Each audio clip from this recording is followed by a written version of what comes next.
What's going on, everybody? C4 here. Welcome back to the channel, and we are here for part 2, episode 2 of our San Diego Chargers flashback rebuild. Today, we are sitting here in the first round of the 2010 NFL Draft at pick 26, and I let you guys decide the direction that we should go with our first round pick. We had a bunch of different options. If you want to keep it realistic, we could have drafted Ryan Matthews, as that is who the Chargers actually drafted in real life. We could try to improve the offensive line with Roger Saffold at right tackle. We can get Patrick Robinson at corner. Jerry Hughes, even though we just used him in a rebuild, could bring and offer some value here at a defensive end. TJ Ward at safety is a nice pick. But consistently at the top of the comment section, there was one man above and beyond that you guys wanted to see me select. And it wasn't Golden Tate. It wasn't Emmanuel Sanders, even though we badly need a wide receiver. You guys want to see, at strong safety, Taylor Mace. They want him to stay out here in California, revive his career a little bit. You can't ignore it, man. 6'3", 230. That combine report is literally insane. I mean, you got to remember that all of these ratings are what these guys' ratings were as rookies. So, like this game, these ratings don't know that Taylor Mays ended up being a bust. They just know that he is an all-time athlete, and we have an opportunity here to try to develop him as a strong safety, try to develop him like he's going to be our Derwin James before we have Derwin James. Or if it doesn't work out at strong safety, we could probably kick him into linebacker.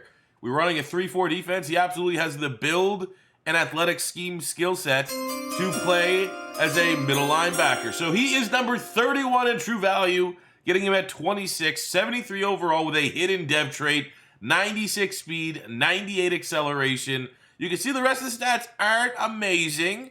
72 pursuit, 86 hit power is pretty good, but we're definitely going to have to work on his coverage ability, his tackling, his wrap-up ability is going to be important, but this is an ultimate reclamation project for our Chargers team as we try to make Taylor Mays as good as he should have been coming out of USC. And into the second round, I'm very happy. We're making this pick. Usually I try my best to keep it within the round that the player is in, but we are absolutely being murdered right now at depth at the wide receiver spot. We have one guy in Vincent Jackson. The drop-off is very bad. And, you know, if you're taking this draft class as it is, if you had a wide receiver that was second round in the third round, you're gonna draft him, right? You're gonna pick him. You're gonna make sure you do everything you can to acquire his services. So we're gonna select Emmanuel Sanders. He's got a Southern Methodist. I don't know why they cut it out there. SMU. He's a 69 with a hidden dev trade. Going to be our wide receiver too as a rookie. 93 speed, 95 acceleration. That catching is brutal. Only 71 catching. Okay. Not gonna lie, also pretty happy with this third round selection. We need a right tackle, and we got Jared Veld here. Base overall is not great, but he has a hidden dev trait, which is huge. That might as well be, I'd take a 63 hidden dev trait over a 70 normal, I think, every day of the week. But it might be a little sketchy starting the season with a rookie 63 overall right tackle. So a recap of the 2010 draft. We had the Taylor Mace selection, Sanders, Jared Veld here, 3 straight hidden devs. Woof this one. I'm not gonna lie, we just needed a tight end and he had a real picture and I've heard of him. 54. Got Jamarcus Webb, a 66 normal dev right tackle, which is better value than our third rounder, but we have the hidden dev and Veld here. So let's just go in here right now and just make him a right tackle. Out of Hillsdale. Where the hell is that? Huh? Where the hell? No one knows where Hillsdale is. We finished out by getting Ricardo Matthews and Mitch Unrein here. Though both these guys actually will be defensive ends in our scheme. That's where we really need the depth. So I'm going to switch them around. Hopefully their ratings don't shift too crazy. 65 down to a 63. And Unrein here, 6'4", 299. We'll make him a left defensive end, and hopefully he doesn't go down to a 63 as well, because that's kind of killing our draft ratings. And they both did. But either way, still a happy draft outside of you. You are a piece of garbage. The 2010 season is now here upon us, looking to make the playoffs yet again. The Chargers are now even stronger than what we were a year ago. Phillip Rivers, 91. We still have LT doing his thing, regressing a little bit. Can't beat Father Time, but he's still really good. 92 X Factor, even at 31. Darren Sproles is healthy and very solid as an RB2 weapon out the backfield. Vincent Jackson and Emmanuel Sanders are going to be our 1-2 punch at wide receiver. We also have Mike Sims Walker as wide receiver 3, but in reality, wide receiver 3 is, I'm going to put Darren Sproles in the slot. So really, it's Sproles, Vincent Jackson, and Emmanuel Sanders with Antonio Gates as our primary receiving options. Veld here gets the start at right tackle. Rest of the O-line, very solid, very strong, especially that left-hand side. Defensively, it's a okay unit as well. The front three, Castillo and Williams, are very good. We're going Ian Scott at right end. Just solid, I guess. Antonio Cromartie is an absolute baller. 94 superstar. Quentin Jammer and Kason make up a very solid cornerback pairing. Eric Weddle, 88 superstar at free safety. We have lights out Sean Merriman with the big free agency. Well, it's not big, but it's solid for us. Free agency acquisition here in DeQuell Jackson, 74 star, right in the middle of our defense with Kevin Burnett. Phillips on the other side, and the rookie Taylor Mays at strong safety is looking to become the defensive rookie of the year. So I'm very optimistic with our team that we absolutely should be in playoff contention here in the 2010 season. So let's get into it. Pretty cool. We're picking up here week 8. Taylor Mays, the rookie, already hitting the ground running, has a dev trait scenario opportunity here against the Baltimore Ravens. I'm going to hop in and play it. Even though I don't play the defense, I'll send the defense. Hopefully that helps him out a little bit. That works out well in his favor, as I am slowly starting to work on our scouting board here, figuring out what players we're going to draft, what players we're going to bring in. Right now, I'm looking for a middle linebacker. Hey, Von Miller's a scheme fit. We might as well scout him a little bit. Same with Justin Houston. KJ Wright would be a good middle linebacker for us, even though we have used him before. Also need to look on the defensive line for a 3-4 end. But I've already scouted my wide receivers and corners so far, because those are also positions we need. Patrick Peterson, Jimmy Smith, Prince Amukamara. A little bit later on, if it so plays out, obviously we're not going to try to cheese him, but Richard Sherman's available. Don't really want to use Pirate Maxwell personally as an Eagle fan. Wide receiver, we're playing very well, so we're most likely not going to be able to select the A.J. Greens and the Julio Joneses of the world.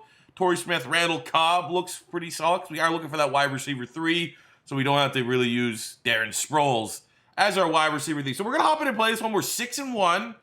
Our one loss was to the Kansas City Chiefs, who are second place behind us in the AFC West. But generally speaking, I'm very happy with where we're at. Contract-wise here in Week 8, let's just do everything right here. We have Jamal Williams, who I definitely want to try to get back on a one-year deal. Give him a little bit more money, just because there's not a lot of value elsewhere on the roster.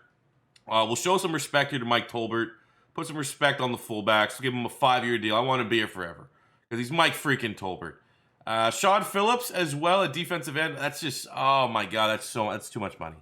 He's going to regress. $71 million. He's 29. His rating's only going to go down. At this point, I'd rather pay Nate Kading, give him something like a 3-year deal, than I would want to give Phillips. So we're going to need an outside linebacker really badly. These are very expensive contracts. Quentin Jammer's only an 82, and he's looking for $11 million a year. I'll pay Jamal Williams if I'm paying my veterans, but Sean Phillips, Quentin Jammer, that is just a ripoff. So let's get in, play the Baltimore Ravens, see if we can move to 7-1, and also get Taylor Mays a dev trade increase. Oh, high snap. Able to deal with that Phillip Rivers to an Antonio. Oh, he breaks an ankle of Ed Reed. Do the greatest of the generation going at it. Antonio Gates gets the better as the Chargers are in the red zone trying to tie this one up. Second and 6. Man, it's pretty good run defense. I mean, we're still going. I'm pretty sure they have Ray Lewis. I know for a fact they have T. Sizzle and Ed Reed. Emmanuel Sanders, maybe, if we can get good protection. Across the line, we go to the rookie at an SMU, and he's able to get the touchdown, the equalizer, to pull one back against this very good Ravens defense. We didn't make them look very good. We made them look pretty average, and that's what happens when you have an offense that's loaded with talent like Phillip Rivers, Emmanuel Sanders, Vincent Jackson, LaDainian Tomlinson, Darren Sproles, and Antonio Gates. Come on. Ooh! Haloti Ngata, another name. Another absolute beast on this Raiders defense. Able to make a miss. Still was a limited game of only 4. I like actually Emmanuel Sanders here if he can get open. Oh, he got red. Oh my God. Antonio Gates was there late. Didn't see him. T-Sizzle gets his 5th sack of the year. 3rd and 15, huh? And we are in field goal range. I will take the points if we have to. Oh my God, we got Vincent Jackson at the top. Oh, that's a mean jump ball. That's a mean jump ball by Vincent Jackson on 3rd and a mile to move the chains. All right, we're 2nd and goal 9. This actually looks good. Very light box on the way we're trying to run. LT bounces the outside, and that is as well executed of a run block as you can get. LaDainian Tomlinson, they didn't even sniff on him. He's COVID-free. Don't have to worry about close contact. Touchdown, Chargers lead. Oh, no. Oh, do him in. Do him in! LT, best running back we've used so far in a flashback franchise. He is, even at 31, unstoppable. So, yeah, we won the game. 27-24. Kicked a couple extra field goals here. Wasn't, we moved the ball. We ran the ball well. 125 yards on 13 touches for LT. Could not throw the ball well. 55% completion percentage for Phillip Rivers. Very difficult. I remember the last time we played in the last game, I don't know what difficult it was on. I had like 90%. But the Ravens defense, even though they did give up 27 points, was very difficult to throw the ball. It was very difficult to get a clean pocket. But it's still a big-time dub. We're happy with it. The Chargers go up. And let's see. Let's wait and see. Drum roll. Does Taylor Mays go up a dev trade or not? Come on, baby. Come on, baby. I was nice to you. I was nice to you. Be nice to me. Taylor Mays, pretty quiet game. God damn it. I'm going to have to go back on my word. I wasn't going to extend Sean Phillips, but like the more I've been watching, I think he's got defensive player of the week like 2 or 3 times already. Look at that. He's leading our team. He got 9 sacks, especially in a 3-4 where sacks are hard to come by. I can't let that bounce. So let's see. We got Jamal Williams here. He wants a little bit more of a bonus. Give him something like that. Okay. Well, if he's bouncing, let's definitely re-up on Sean Phillips. Then if we're going to be paying a veteran, and he's happy to take our contract, but we'll still let Quentin Jammer walk. Fuck you, Jamal Williams. This is like the most dominant sim team I think I've ever. We're 11-1. I've played the one game against the Ravens there. We lost to the Chiefs. Oh, look at this, man. This team is like dominant. Like I would say almost every other week, we're getting a player of the week. Like Phillip Rivers, 5 touchdowns against the Jets here in a 36-21 victory. We have a breakout tonight. I think this is Sean Merriman looking to go up to an X factor. Good luck. I mean, with how well he's playing, he's got, I think, 2 player of the weeks as well. 2 4-sack games. Let's see if we can get it right here. Gets the Jags, 11-1, 3-9. Oh, shit. Maybe he got it. Damn it. Still a dub, though. Still a dub. We'll take it. It's very, very hard to get an X factor when you're just simming games. And we cap off a very dominant season. We did get swept by the Chiefs. I don't think they made the playoffs, though. They were really the only team that was... 2 of our 3 losses were to the 6-10 Chiefs for some reason. But obviously, we're the number 1 seed. Outstanding year. First seed in the AFC. We got that bye on lock.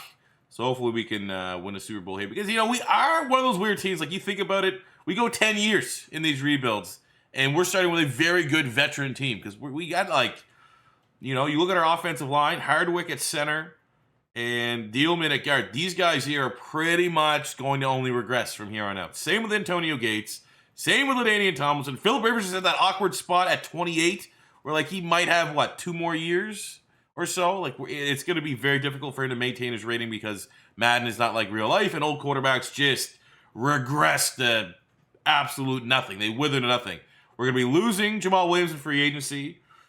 Jammer's really old. He's a veteran. So for the most part, man, this is our window. As we saw right there, actually on the back end of the defense, Taylor Mays, our hidden dev. We had 2 hidden devs. Veld here, hidden dev. He's up to a 74. He was a 63 when he drafted him. So he's actually up to a 71 with the +3 morale boost. That's outstanding for right tackle. And Taylor Mays on the back end of the defense is a 77 star with the +1. But that's fine because he's a work in progress. We're slowly working on him. So 13-3. How did we get here? Well, Phillip Rivers played pretty damn well. Almost 4,000 passing yards, 36 touchdowns, 9 picks, 71% completion percentage, which is, for the most part, his game. 1,200 yards, 6 touchdowns, LT, 7-6 from Darren Sproles, who also did double duty as our slot wide receiver. 4 rushing touchdowns for Phillip Rivers. Let's go. Receiving, no 1,000-yard receivers, but 82 catches, almost 1,000, and 8 for Fitz and Jackson. 9 and 6 for Gates. 650 and 8 for the rookie Emmanuel Sanders. Might very well be Offensive Rookie of the Year. 6 and 4 for Darren Sproles, so he's over, 1,300 yards from scrimmage. Very, very productive year. Defensively, DeQuell Jackson, our free agent signing, leads the team in tackles with 88. We got 16 sacks from Sean Merriman, 13 from Sean Phillips, 5.5, 14 TFLs from Castillo. Those are ridiculous numbers to be getting on a 3-4 defense. Best 3-4 defense numbers I've seen. 3 picks, Antonio Cromartie, 2 from Eric Weddle. What scheme am I running? Am I running Storm? I don't think I was running Storm. Am I? I'm just running a 3-4 under. Usually everyone knows you run in 3-4, go 3-4 Storm, you get a lot better sacks in the same. But hey, 3-4 unders getting the job done here. Yearly awards, MVP went to Vince Young. Phillip Rivers coming in at number 7. Did we get Coach of the Year, though? We didn't even get Coach of the Year?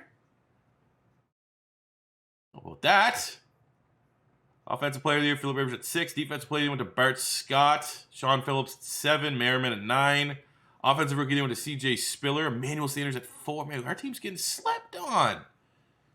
Do we have any award? Chris Dealman got Lineman of the Year. Wow. We are a very slept-on team. All right, who are we taking on in the divisional here? Let's take it out. Oh, we already know what happens. We play the Ravens. All right. We beat them last time. Now we're going to be simming. I'll pop a bear this one, though. If it looks a little bit weird, I'll hop in just because we know we can beat Baltimore. I don't want to just lose to them because, we're simming. It's back and forth here, though. Look at this. This game's going. We haven't even had, an opportunity, really, to hop in.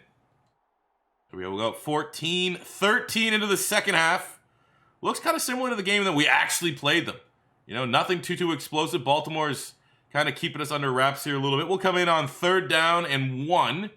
Oh, I'm gonna make someone look foolish with LT right here. Let's get power. Let's kind of get us going to the outside. We have 2 turnovers. Doesn't mean it was an interception. Could just be a turnover on downs. Oh yeah. Oh, come on. Whoop! Hit it with the Chris Bourbon. Whoop! There's a good first down though. Big time gainer. LT over 128 yards on the game. There we go. Touchdown. 2-point conversion. We're up 3. Oh my God, 4th down. Jesus Christ, we're going to have to go with 4th and 2 on the 11. Clock is rolling. I see that. I'm well aware that the clock is rolling here. I need Antonio Gates to do something. Not Mike Sims Walker. Jesus, come on. Oh man, this is already one of those things. C4, you can't. He's so slow. How are you that slow as a human being? How are you that? We had the first down to get out with 2 seconds left. And Phillip Rivers just went, oh, I have 31 speed. Oh my God. The curse continues. Phillip Rivers cannot ever go on a Super Bowl run. It's impossible. Free agency is a little rough. Knowing where we want to try to improve the team, I need a corner. And every corner here is 30 something. It's just no good return on investment. I need a middle linebacker. Everyone's super old. Need a lot of help on the defensive line. Mebane, I thought about it because he did play, I think, some of his best football with the Chargers. Where was he? Chargers in Seattle, think. But he's a normal dev. I'm not going to be paying $20 million for a 77 normal dev, even though he is only 26. We're just going to all attack that in the draft. Mathis is there, just a veteran. Gaithers actually wouldn't be a bad shot at 28 with that superstar, but he's already at 77. At 28, there's only, a 1-2 year max cap that he will be progressing and developing his overall. We need a guard badly at right guard, and again, it's just another scenario where the 2 best guys that would be a considerable upgrade are at the end of their career. So I am going to spend a little bit of money here, though. At the wide receiver spot, we need a slot wide receiver. Victor Cruz is there, 24, star dev, just a 71. I feel like that's enough. That's an enticing developmental type guy there in Victor Cruz. That's what we need. We need a slot guy. We can put Emmanuel Sanders on the outside, Vincent Jackson outside jump ball, and it's just one less position we need to prioritize in the draft. So hopefully we can land him. He wants to pick us over Atlanta or Baltimore, and that'll be a great start to our offseason before the draft. Fuck you, I didn't like you anyways. Your salsa dancing was stupid. Alright, so for this draft here, I'm recording multiple episodes today, fellas, so I'm not going to be able to throw it up to the comments to decide what direction we're going, but there is a very obvious selection, I believe, that needs to be made. And that is this man, Muhammad Wilkerson. Scheme fit at defensive end. We desperately need a defensive end on the other side of Luis Castillo. He's exactly what we need, man. He's a 3-4. Jarrell Casey could also be interesting if he's still there. I might think about it, but even then, no, I won't. I won't think about that one. I will think about potentially grabbing the best corner available, which would be nice. But as you can see, the board pretty much just lays itself out here that Muhammad Wilkerson is the selection out of Temple. Scheme fit, defensive end, 74 hidden dev, which is almost like the staple of like if you're picking in the 15 to 32 range. And you get a first-round draft pick because they're real ratings. They're always generally, Madden kind of scaled the rookies the same. So that's why you see a lot of 72, 73, 74s. And he's number 28 in true value. You get him at 28. So that's an appropriate pick here as we bring in Mo Wilkerson from Temple. Every time I use this draft class, Torrey Smith is an available option. We got to grab him. Because, you know, I probably feel like we could kick Emmanuel Sanders into the slot position and we can have Torrey Smith to be our other outside deep threat. So we have the Super Bowl champion with the Philadelphia Eagles, Torrey Smith, 69 hit dev, number 52 in true value. Getting him at 60, so it's not that cheesy, even though it's kind of cheesy. 93 speed, 93 acceleration, 75 catching. I'm a little worried, man. These guys that we're getting out of as rookies, man. Emmanuel Sanders had, what, 71 catching? They only got 75 for Torrey Smith? Jesus. So here's a recap from the 2011 draft. You saw the Wilkerson, the Torrey Smith's pick. The rest of that wasn't too crazy. We got Kendrick Ellis as nose tackle. You know, he's a nose tackle. I don't know if he's going to be able to start for us. We got Fusco at center. He's a 63. I'm more so drafted him because we need a right guard. I don't know if we're going to be able to kick him there or not. We got Sterling Moore at corner in the 5th round. Larry Donnell, 56. I thought he was a little better than that. Had a couple good years with the Giants. And then we got Chris Hogan, who's a 59, developmental player out of Monmouth. Remember, he was like a lacrosse player or something like that. So it's not an amazing draft, but definitely hit on our first two picks there in Wilkerson and Torrey Smith, who I firmly expect to have great rookie seasons. So that's where we're going to end up this episode. At the beginning of the 2011 season, we leave you with an 85 overall Chargers team, 87 offense, 83 defense. The addition of Torrey Smith. He will be our second outside wide receiver. We will kick Emmanuel Sanders into the slot. No other changes on the offense outside of the regression to LT and Antonio Gates, and I think Hardwick as well. That's what happens when you're an old team. Defensive line looks very different. Mo Wilkerson, a first-round pick. We'll start at DN. Very questionable nose tackle there, but we'll see how important that is. Very questionable as well. Third corner. Quentin Jammer retired, or we let him pretty much go the old folks home in free agency, but so it's going to have to be picked up by Kason and Antonio Cromartie. The linebacking core is solid, even though Phillips went up dev trade because he had an outstanding year, but he regressed 3 points down to an 82. So it's going to be a very, very interesting year for year 3, which will hopefully maybe even be up tomorrow. If not, it'll be up in 2 days' time. So I'll see you guys then. Thank you for watching. As always, your first time stopping by, don't be afraid to hit that subscribe button. Smash the like button if you enjoyed it. Until next time, it's C4 saying peace out.